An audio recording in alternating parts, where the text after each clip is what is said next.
कर्तव्यदक्ष अशी ओळख आहे मुंबई पोलिसांची। पण याच मुंबई पोलिसांबद्दल नितेश राणे यांनी पुन्हा एकदा एक वादग्रस्त वक्तव्य केले। सांगलीमधल्या एका सभेत बोलत असताना नितेश राणे यांना चक्क पोलिसांना धमकी दिली आहे। त्यानंतर काही संघटना नितेश राणेंच्या विरोधात आक्रमक झाल्यात। राणेंच्या वक्तव्यानंतर राजकारणही रंगले। पाहुयात नितेश राणे असं काय बोलले ज्यामुळे राज्यभरातल्या पोलीस कुटुंबियांच्या भावना संतप्त आहेत।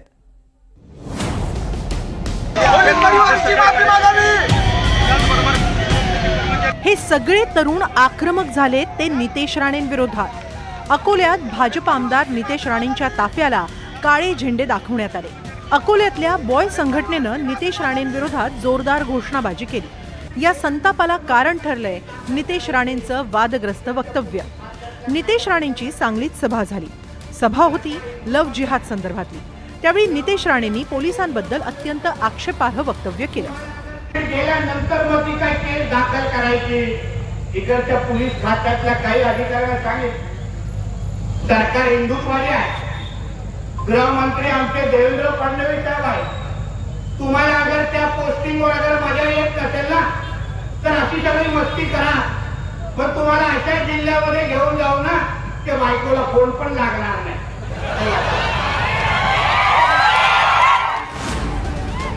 नितेश राणेंच्या या वक्तव्यानंतर MIMनं पलटवार केलाय। काय हे की हे सेमड्या पोट्ट्याला आपण खूप जास्त महत्त्व देऊ लागले।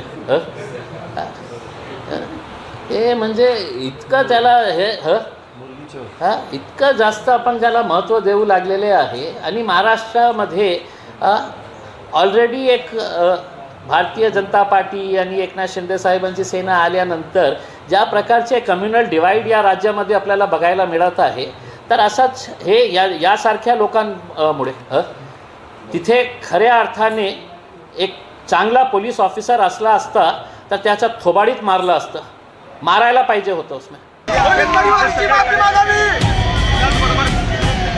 नितेश राणेंनी पोलिसांची माफी मागावी अशी मागणी केली जाते। कुठलेही आमदार खासदार किंवा जातीय पक्षवाले लोक जर बोलत असतील तर आमचं सरळ सरळ म्हणणं असं आहे की तुम्हाला जे पोलीस प्रोटेक्शन मिळालेलं आहे, जे तुम्ही खुल्लेआम कुठल्याही कार्यक्रमामध्ये किंवा कुठल्याही प्रकारच्या दौऱ्याला निघता तेव्हा तुम्हाला जे पोलीस प्रोटेक्शन मिळतं ते पोलीस प्रोटेक्शन तुम्ही काढावं आणि तुम्ही खुल्ला फिरून दाखवावं। जर तुम्ही जर फिरू शकत असाल तर ठीक आहे, नाहीतर आमचा प्रत्यक्ष या गोष्टीला विरोध आहे। आमचं एवढंच म्हणणं आहे, तुम्ही सर्व पोलीस डिपार्टमेंटला नाव का बरं खराब करता, तर बाकीच्या पोलीस कर्मचारी आणि पोलीस परिवाराची माफी मागावी। त्यासाठी आम्ही जाहीर निषेध म्हणून काळा झेंडा दाखवला आणि जोपर्यंत पोलीस कर्मचारी पोलीस परिवाराची माफी मागत नाही तोपर्यंत जेव्हा जेव्हा अकोल्यामध्ये येतील तर आमच्या महाराष्ट्र पोलीस बस संघटनेतर्फे त्यांना जाहीर निषेध राहणारच। नितेश राणेंनी या आधीही पोलिसांबद्दल आक्षेपार्ह वक्तव्य केली आहे। पोलीस माझं काही बिघडवू शकत नाहीत, माझे कितीही व्हिडिओ काढले तरी पोलीस ते व्हिडिओ फक्त बायकोलाच दाखवतील असं नितेश राणेंनी फेब्रुवारी 2024 मध्ये म्हटलं होतं। तर पोलीस माझं काही वाकडं करू शकत नाहीत, माझा बॉस सागर बंगल्यावर बसलाय असं नितेश राणेंनी जानेवारी 2024 मध्ये म्हटलं होतं। महाराष्ट्रातील कायदा सुव्यवस्था राखण्यासाठी पोलीस 24 तास तैनात असतात। खाकी वर्दीलाच धमक्या देणारी ही वक्तव्य लोकप्रतिनिधींना शोभणारी नाहीत। पोलिसांबद्दल हे बोलणं बरं नव्हं।